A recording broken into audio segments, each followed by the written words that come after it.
vai es esmu brīvs, vai brīvība attiecībās nozīmē to, ka mēs brīvi dzīvojam, kā mēs gribam un laižam pa kreisi, pa labi, vai brīvība tā ir iekšējā atbildība un iekšējā disciplīna un iekšējais stāvoklis.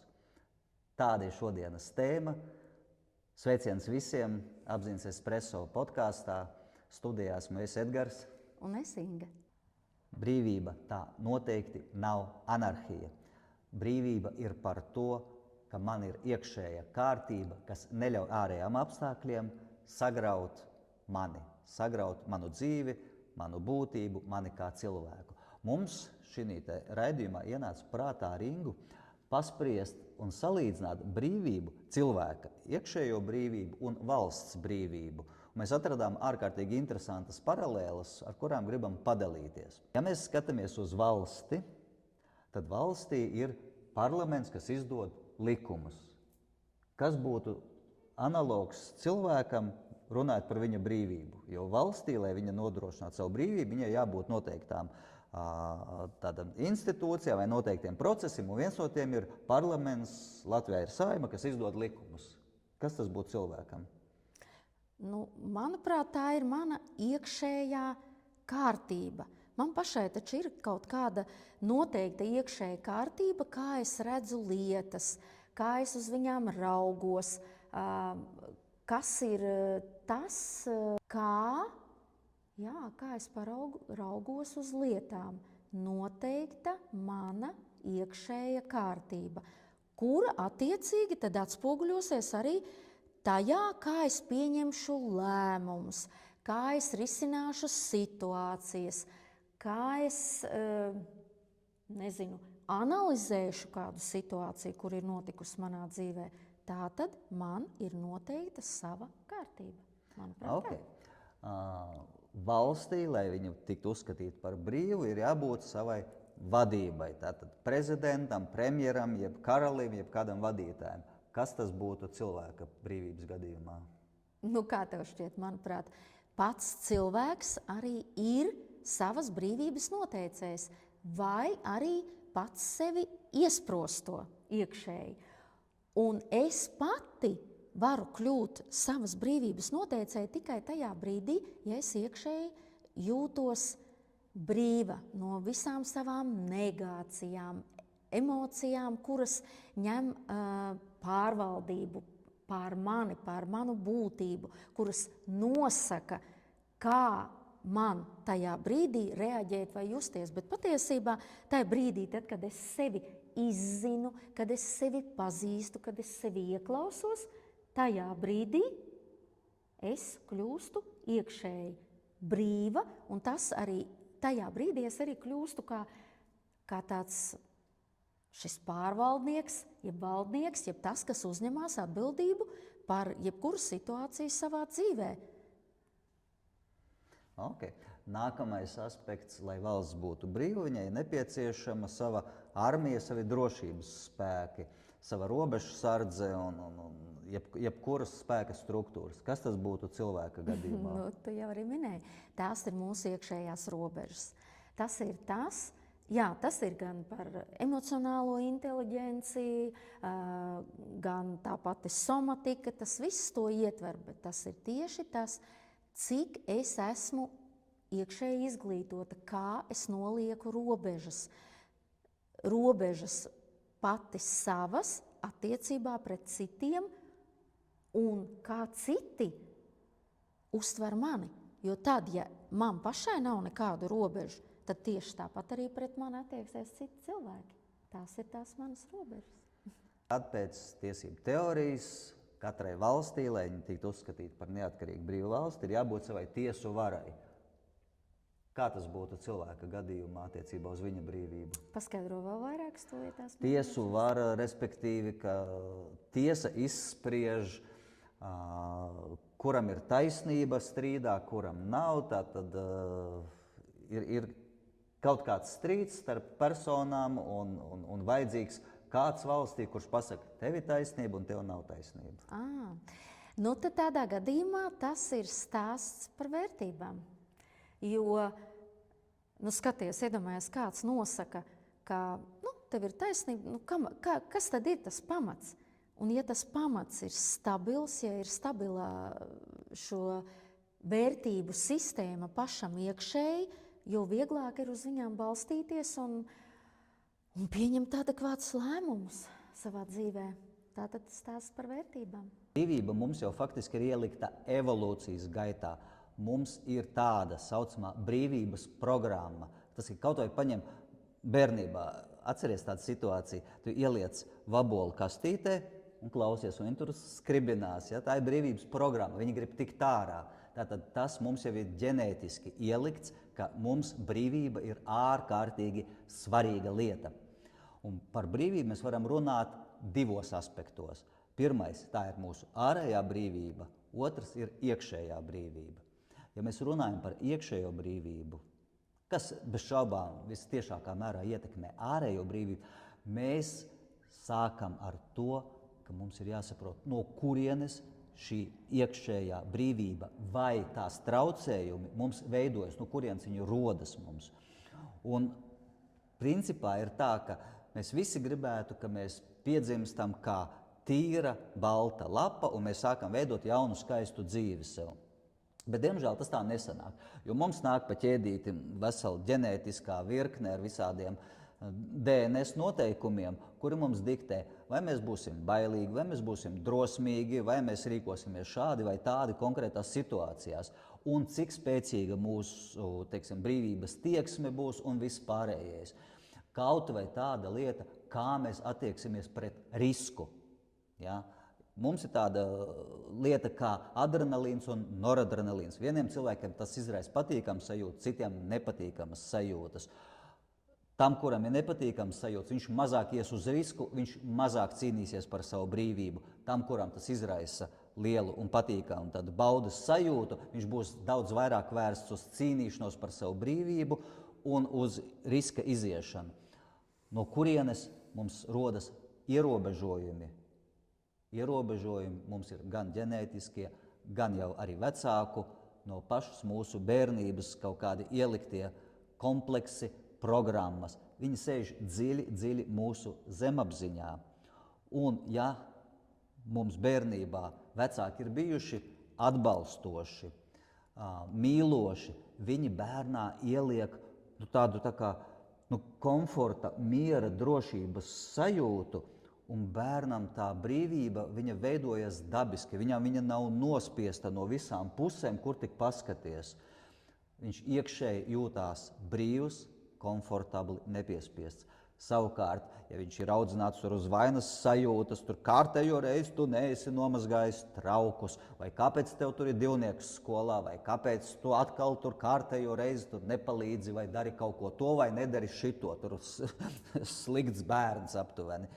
Tas iedzen arvien lielākas un lielākas naglas pašapziņā bērnam, un tā rezultātā viņš vienkārši baidās pastāvēt par savu brīvību. Viņš nemaz nezina, ka viņam ir tiesības būt pašam, pacīnīties par savām tiesībām, iziet uz savu brīvību.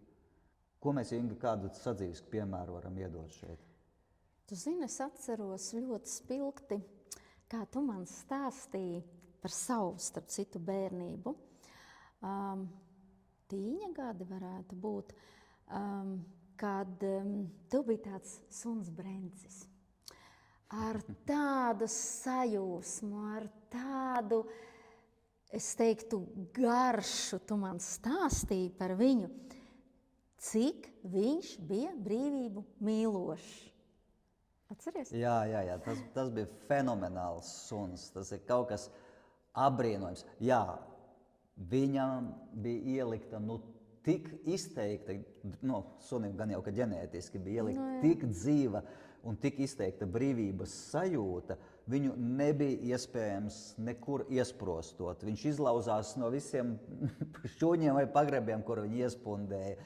Viņu nevarēja likt pie ķēdes, viņš vienkārši beidzās nost. Ja? Viņam bija ļoti svarīga tā brīvības sajūta, un tā, ka viņš bija brīvībā, viņš tur laimīgs skrēja, viņš faktiski viens pats piepildīja visu telpu daudz kilometru apkārt mājai. Un jā, tiešām varēja redzēt, ka viņš dzīvo ar šo brīvību.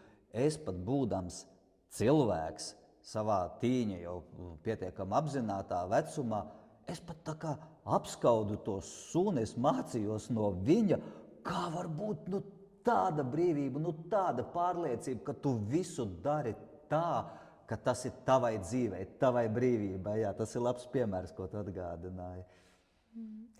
Jā, un tad vēl viens, un jāsaka tā, kāpēc es to visu atceros, jo tu ieliki to dzīvo, īsto sajūtu tajā stāstā, kad tu man stāstīji. Un tas tam stāstam tādu garšu piešķīra, ka es vēl joprojām to viņus atceros. Tieši tāpat es atceros, tu stāstīji par vienu arī paziņu, vai tev zinām cilvēku tavā dzīvē, cik es atceros, viņš diezgan arī nozīmīgu lomu nospēlēja tavā dzīvē. Pastāsti, atgādini? Jā, tas arī bija ārkārtīgi interesants. Man viens korektuma pēc nesauksim ne vārdus neko, bet jā, bija viens paziņu, viņš bija gan krietni vecāks par mani. Un viņš, ģimenes draugs. Jā, viņš bija tā kā ģimenes draugs, un viņam arī bija tāda brīvības programma iekšēji ielikta. Viņš vienkārši, viņš smaka nost ikdienā. Viņam vajadzēja, tur tā kā normāli neviens vēl gandrīz no padomu senības nevar izbraukt, viņš jau brauc uz Palermo, un viņam naudas, protams, ka nebija, bet viņš iemācījās ģitāru spēlēt, viņš kā iela muzikants tur spēlēja, un faktiski arī nevar saprast, viņš bija, vai viņš bija biznesmens vai hipijs vai viss kopā, bet arī jā, tas bija tāds interesants piemērs, kur viņš ar visu savu būtību, viņš nevarēja dzīvot kaut kādās šauros rāmjos, bet ir liela atšķirība, vai tas ir suns, vai tas ir cilvēks. Ja? Un, protams, ka jebkuram cilvēkam ir atbildība par citiem cilvēkiem, ir jāsabalansē tātad sava brīvības vēlme un sava attieksme pret tuvākajiem. Ja? It sevišķi, ja tu esi atbildīgs par kādu. Jā, un tā ir tā vienmēr grūtā lieta.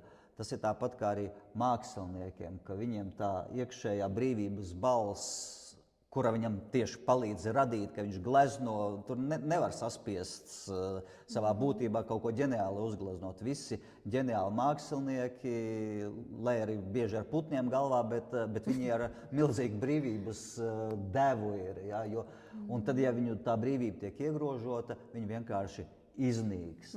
Ja, un te tas konflikts, milzīgais konflikts starp iekšējo un ārējo brīvību, ka reizēm tie ārēji apstākļi tev neļauj izpausties tai iekšējai brīvībai.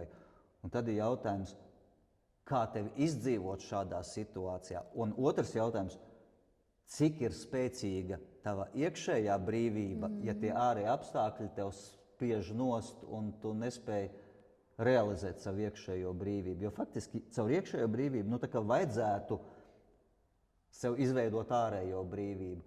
Bet bieži nē, varbūt bieži ir tā, ka ir brīvības alkas, bet nav iekšējā brīvība. Šeit varētu būt tā liela atšķirība starp brīvības programmu, brīvības vēlmi un alkām un īsteno iekšējo brīvību, kas tev noslauka visus ārējos šķēršļus.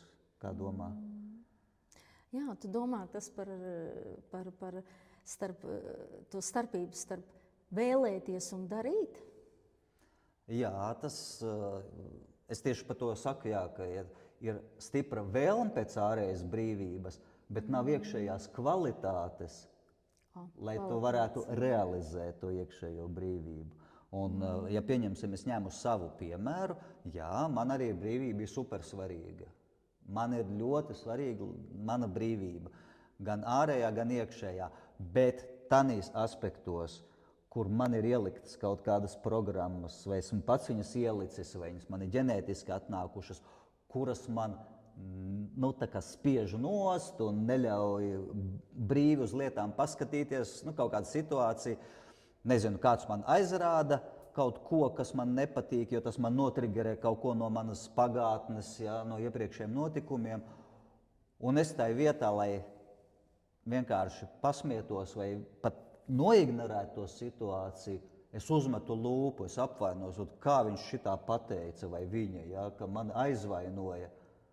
Un šeit ir elementāra atšķirība. Ja es to būtu vienkārši brīvi palaidis garām, man tas vispār neierobežotu, tas man neradītu nekādu diskomfortu, neko. Un mana ārējā brīvība ar to netiktu ierobežota. Bet, ja es uzmetu lūpu, ja es apvainojos, ok, viss man aizskāra, pret mani slikti attiecās, es tagad esmu apvainojies, es nepiedalīšos pasākumā, es nedarīšu to, es nedarīšu šito, vai es vienkārši sēžu sapīcis un neko nevaru izdarīt tikai tāpēc, ka es esmu apvainojis. Kāpēc esmu apvainojis? Tāpēc, ka man iekšējā spēka ir pietrūcis konkrētai situācijai,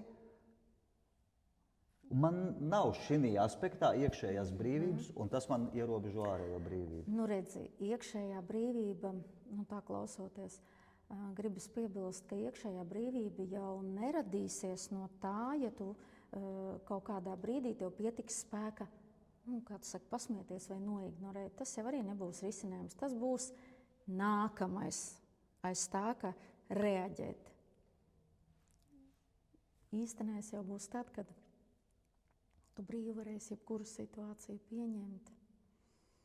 Un nevis pasmieties, bet ar smaidu pieņemt un saprast, ka atkal iekrita šeit, ok, labi. un tas atkal par tām pašām kvalitātēm. Jā, ja man nav šī kaut kāda programma zemapziņas, kas man sāpina, kas man neļauj brīvi tam iet pāri, jā, tādā gadījumā es sevi ierobežoju. Es pats sevi ierobežoju ar šīm programmām. Es pats neļauju sev realizēt savas brīvības tieksmes. Es pats sev atņemu Jo viņas jau arī nav iespējams nekādi realizēt, ja tev to kvalitāšu tajā brīdī nav.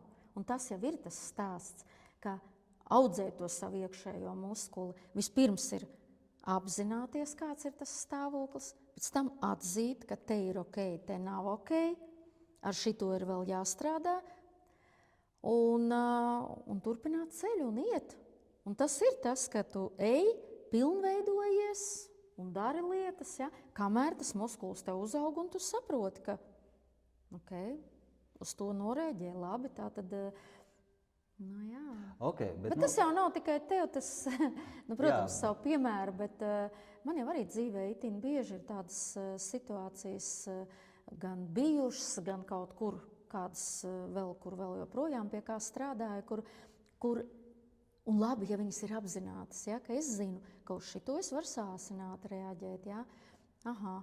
Un tad man ir izvēle, kā es, teiksim, pati to daru, man ir izvēle, vai nu es apzinos, ka šis ir, kas man vēl triggerē, ar ko man ir jāstrādā, un es to esmu sev atzinusi, pieņēmusi, ka es noteikti gribu virzīties šajā uz priekšu un negribu šai stāvoklī, tādā kaut kādā iekšējā verdzībā dzīvot. Nu, un tad es ko daru?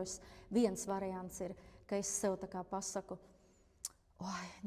labāk no šīs situācijas tā kā prom, no viņas tā kā aizeju, jo es saprotu, ka vēl es neesmu gatava kaut ko, man nepietiek tie spēka vēl iekšējā ar to strādāt.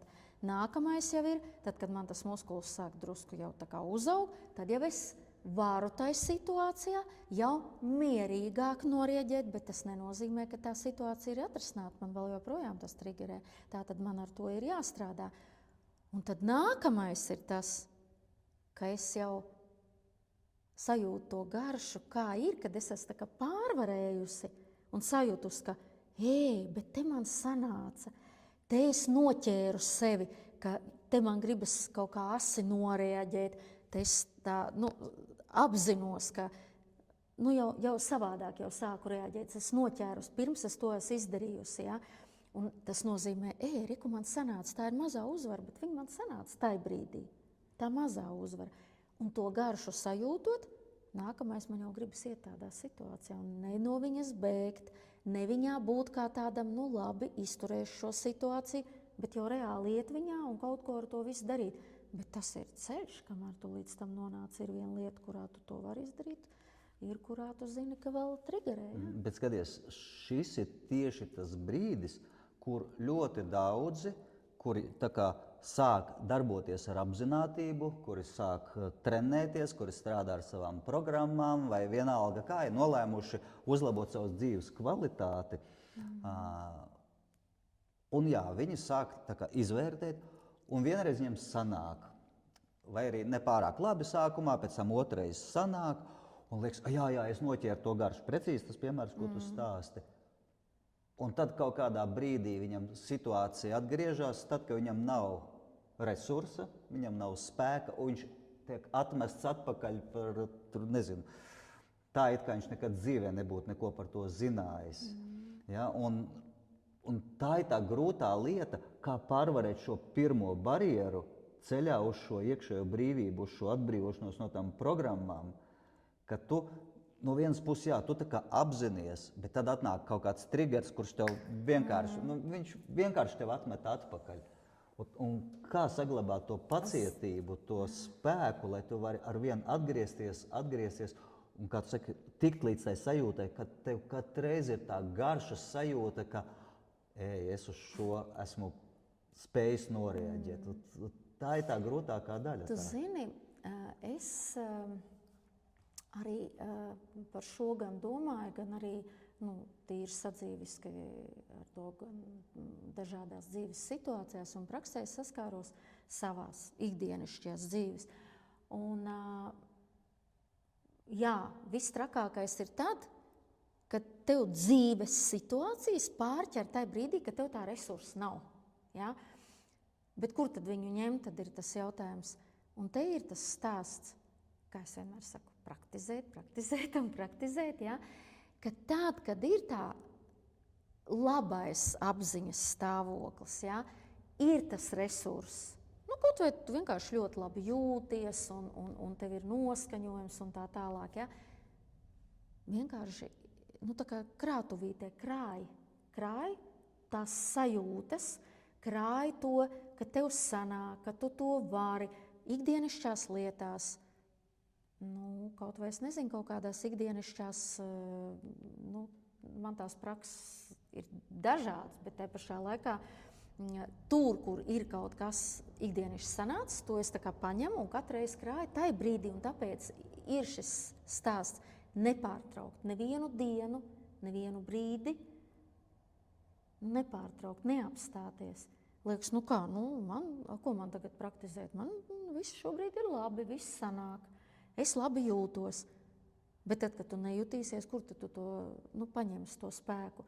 Un tad ir vieglāk atgriezties tajā sajūtā, bet reku man taču sanāca, tā tad arī no šīs bedres es tikšu ārā. Tad, kad ir tas sliktais posms. Un tāpēc tas dod tādu spēku, ka tu saproti, ka tu atkal ej un atkal dari un atkal, un pat ja tu nokrīti un atkal kaut kas nesanāk vienalga, tu zini, ka tai brīdī tu paņemsi un atcerēsies, bet kur taču es varēju. Tātad, kāpēc es tagad nevarēšu? Tieši tāpat varēšu. Tu tā kā paņem no krātuvītes, kā vēl savādāk to? Jā, vēl var būt tāda situācija, ka tu esi nolēmis, es esmu nolēmis apzināti praktizēt, un tagad es izceļu kaut kādu savu šo te programmu, kaut kādu triggerējošu elementu no sevis, un man viņš ir tā kā atkailināts. Un katreiz, kad man tur kāds pat paskatās, ne tikai pieskarās, paskatās uz to triggerējošo manu, es tādu tēlēni izsakos, triggerējošo sajūtu, kā man uzreiz sprākst visas emocijas, jo viņš man ir atkailināts, viņš man ir izvilkts priekšplānā, ka es pasaku, es ar šo nekad nesamierināšos. Man šis nav pieņemams. Un katreiz, kā man dzīvē kaut mazākā mērā situācija parādās, es tā kā aizsarga reakciju ieslēdzu vai dusmas, vai kaut kādu cīņu, tur fight or flight režīmu, ka esmu sev pateicis, ka šis man dzīvē nebūs pieņemams. Un pat tad, kad es esmu, izņemot varbūt pārpildīts ar kaut kādu iekšējo mieru un laimes sajūtu, ka tas nenotriggerē, bet normālos apstākļos, pat pie pietiekama resursa, tas triggerē, tāpēc, ka es viņu esmu atkailinājis sev. Ko ar to? Tā apzinātība, acīm redzot, ir kaut kur jātur kaut kāds vidējais variants starp to, ka neiesaistīties situācijā, ka tu neesi pilnīgā resursā, Bet tomēr vērt viņas pakāpeniski vaļā, bet apzināties, ka tā vaļā vēršana var būt sāpīga. Ka viņa var izraisīt gan iekšējus emocionālus pārdzīvojumus, gan arī ārējas situācijas, kur es pats sev varu sarīkot ciešanas, es varu sev sarīkot konflikta situācijas, es varu radīt apstākļus, kurus normāli skatoties es galīgi negribētu, bet ir jārēķinās, ka ja sākās nopietnas darbs ar sevi, ka viena, otra, trešā lieta, diemžēl viņa notiks. Tad acīm redzot jāskatās. Diemžēl tas ir tādās sensitīvas sajūtās, bet īstenībā tu jau apzinies, un kāpēc tu esi zemapziņā gatavs tomēr tām situācijām, lai arī ārēji varbūt tur emocija kāda. Tad, kad tu pieņem lēmumu ar sevi strādāt, to solīt sev tuvāk, tad jau patiesībā tu pats dod iespēju tām situācijām ienākt tavā dzīvē. Un pamazām viss arī slāni pa slānim noņemt un attīrīt to visu. Jā, loģiski, ka tas nav nevienkārši, ne viegli. Viegli tas kļūst tad, kad tu jau sajūti to brīvības garšu. Tad gan kļūst viegli, bet līdz tam tas galīgi nav viegli. Okay, tātad tur ir jāpieņem svarīgs lēmums sev. Ja es eju šī virzienā, tad es rēķinos, ka tādas lietas var būt, un man ir jāuzņemas atbildība par sevi un saviem apkārtējiem, vismaz saviem tuviniekiem, ka es nenodaru pāri ar to, ka es šobrīd sāku strādāt ar savām programmām iekšējām, ka es sāku sevi tīrīt, es sāku sev, atbrīvot ceļu uz šo iekšējo un ārējo brīvību, ka tam ir jābūt atbildīgi. Tas nedrīkst būt bezatbildīgi, kas rada citiem ciešanas. Lūk, es esmu nolēmis, ka es tagad cīnīšos par savu brīvību un radu visiem apkārt ciešanas. Tas droši vien ir aplamākais, ko mēs varam izdomāt. Bet tas nav par apzinātību.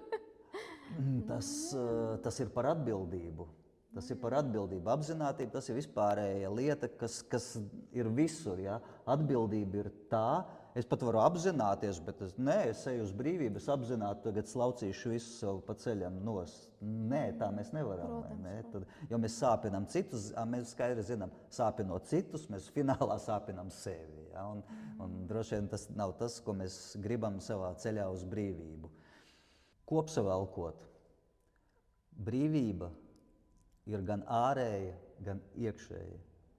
Un mums ir ārkārtīgi svarīgi skaidri apzināties, ka mūsu iekšējā brīvība ir atkarīga no mums pašiem, no mūsu programmām iekšējām un no tā, cik daudz mēs vēlamies un cik daudz mēs darām, lai viņas attīrītu. Jo mūsu katra unikālā būtība, unikālā identitāte ir absolūti brīva. Katram viņa var būt atšķirīga, bet viņa ir brīvības piesātināta. Un tikai tas, ko mums dubļi salipina apkārt, vai mēs paši, vai apkārtēji, lai tie būtu vecāki, vecvecāki, kaimiņi, skolotāji vai slikti priekšnieki, tās visas ir notīrāmas lietas, bet reizēm viņas ir tā caurēdušas mūsu būtību, ka mums ir vienkārši grūti no viņām tikt vaļā. Un tur vajadzīgs ir vienkārši apzināts, pamatīgs, ilgstošs darbs, lai to attīrītu. Ir pieņemts teikt, jā, tev vajag 21 dienu darīt kaut ko, lai iedaistītu jaunu ieradumu, un tad tu dzīvosi un rīkosies savādāk.